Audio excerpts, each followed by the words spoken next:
Radhe Radhe guys, welcome to my channel. 23 তারিখ ছিল কাঁচরাপাড়ায় জুডিওর opening, আর সেদিনকের এনভায়রনমেন্টটা ছিল ঠিক এরকম।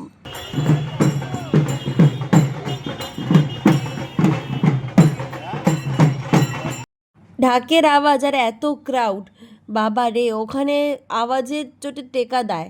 তারপরে পা ফেলার জায়গা নেই, আর ড্রেস জিনিসপত্র কী করেই বা দেবো। তার মধ্যেই মায়ের সাদা শার্টটা পছন্দ হয়েছিল, কিন্তু ওখানে সেটা তখন দেখা হয়নি। কিন্তু এটার প্রাইস ছিল 599।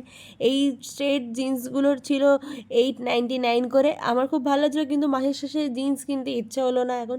তারপর চলে এলাম লিপস্টিক দেখতে। লিপস্টিকের শেডগুলো একই রকম হয়ে যাচ্ছিলো এই প্যাকেজিংয়ে, তার জন্য আর ফোকাস না করে চলে গেলাম নেল পলিশ দেখতে। নেল পলিশের এই 4টে সেট ছিল, তার প্রাইস ছিল 199। তারপরে সিঙ্গেলও ছিল, সিঙ্গেলগুলোর নাম ছিল 79 করে। তারপরে আবার এই প্যাকেজিংয়ের মধ্যে একটা ভাঙা ছিল, সেটাই আমার হাতে পড়লো। তারপরে কালার আমার হাতেই লেগে গেল।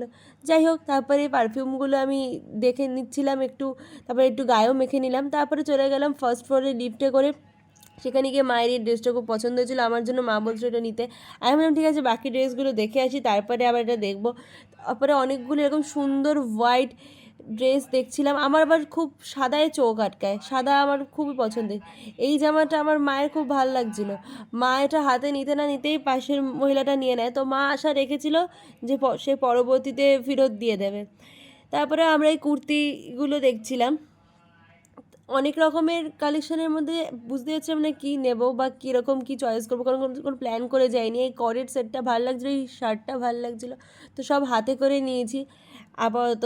তারপরে এখানে মা আসবে, একটা কথা বলবে। পড়তে পারবে না কেন? ওটা তোমার পছন্দ হয়েছিল, ওটা নিয়ে নিয়েছি, ওটা পড়তে পারবে না? এরকম অভিশাপ মানুষকে কেউ দেয়? তারপর দাঁড়িয়ে পড়েছি ট্রায়াল রুমে যাওয়ার লাইনে। বাবারে, আধ ঘন্টা দাঁড়িয়ে পর 4টে জামা নিয়ে আপাতত ঢোকার পারমিশন পেলাম। তারপরে এখানে মা আর আমি কথা বলে নিচ্ছিলাম যে এর মধ্যে থেকে কোনটা নেব কি নেব না।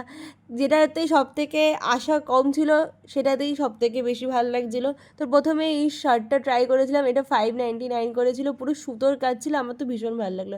এই নীল এই ওয়েস্টার্নটা, এটা ছিল 899 করে। এটা ছিল হচ্ছে 899 হোয়াইটের মধ্যে, এটাও সুতোর কাজ ছিল, আমার তো ভীষণই ভালো লাগছিলো এটা। তারপরে এটা তো প্রচণ্ডই কুল টাইপের ছিল, এটারও প্রাইস ছিল 899।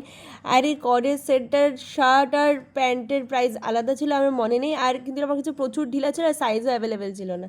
তো আর কি করব, ট্রায়াল দিয়ে দিয়ে পুরো হাঁপিয়ে গেছি।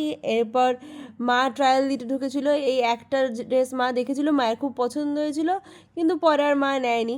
তারপরে আবার দেখি ভিড় বেড়ে গেছে। তারপরে আমরা জামা কাপড় কিনে বাইরে এসে দেখি বাবা একটা চায়ের দোকানে বসে আছে, আর মা পায়ে ব্যথা নিয়ে বেরোচ্ছে।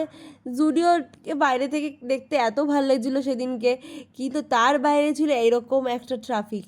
বাবা রে, সেই গাড়ি আর সাইকেলের লাইনে ব্যস্ততম কাঁচরাপাড়া।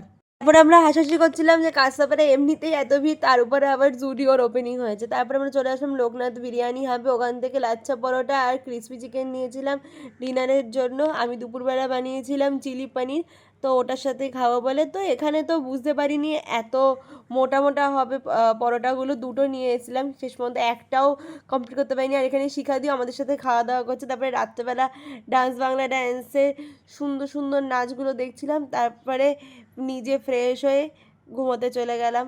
আজকের মতো ভিডিও এখানেই। তোমাদের ভিডিও ভালো লাগলে লাইক, কমেন্ট আর সাবস্ক্রাইব করো। আর কার কার জুডিওতে গেছিলে জানাতে ভুলো না। টাটা।